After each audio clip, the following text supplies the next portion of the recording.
কি করছে।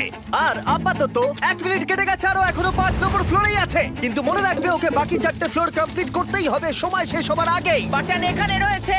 যাতে ওর $2.5 লাখ কোনো ক্ষতি না হয়। আমার খুব টেনশন হচ্ছে, প্লিজ তাড়াতাড়ি করো। দাঁড়াও ম্যাক, ও তালাটাকে খুলে ফেলেছে। ও কি এটা সময় মতো শেষ করতে পারলো? এখনো অব্দি তো হ্যাঁ, কিন্তু এর পরের ফ্লোরটা আরো বেশি কঠিন হতে চলেছে। সাবধানে, দেখো যেন আগুন না লেগে যায়। ডার্সি তুমি পারবে। চলো, কি করছো নাকি তুমি? চলো চলো। দড়ি দিয়ে নামছে আর এখনো আঠা লাগানো ঘরে। তোমাকে 4 নম্বর ফ্লোরে স্বাগত। তুমি পারবে। ও 4 নম্বর রুমে ঢুকে গেছে। এটা ফ্লোর নাম্বার 4। এটাতে কি ঠিক আছে, হবে? তাহলে এই পুরো ফ্লোরটাতে আঠা লাগানো আছে। ওকে এই মাঙ্কি বারগুলোতে ঝুলে ঝুলে এই ফ্লোরটাকে পার করতে হবে।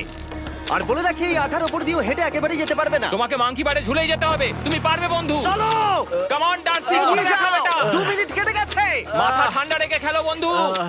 ঘুরছে এটা। তুমি ঘুরছো কেন? ঘোরা বন্ধ করো। যদিও পড়ে যায় তাহলে খুব খারাপ হবে। তার কারণ হলো এটা পৃথিবীর সবথেকে শক্তিশালী আঠা। আমি মিথ্যে বলছি না, ও পড়লেও জুতো হারাবে।